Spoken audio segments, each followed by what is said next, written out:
C'est un meuble très important. On a un peu accumulé les chances avec cette commode. On peut dire que les planètes étaient parfaitement alignées.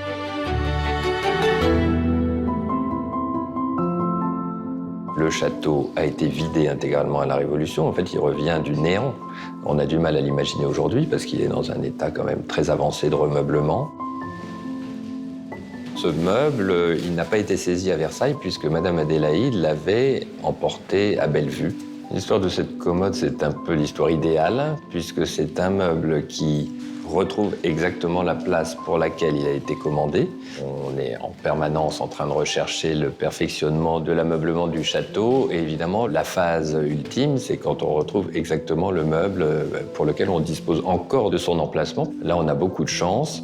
C'est une commode qui a été livrée pour ce cabinet de Madame Adélaïde et ce cabinet ressemble beaucoup à la disposition d'origine. On peut peut-être caser une chaise ici. Ces deux fauteuils peuvent rester. Il faut un peu peut-être ramener le fauteuil vers le centre.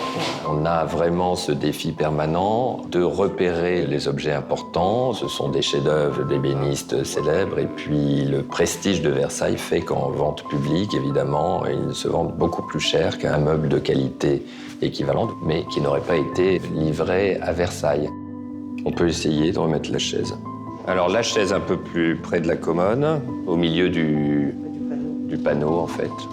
On avance pas un tout petit peu.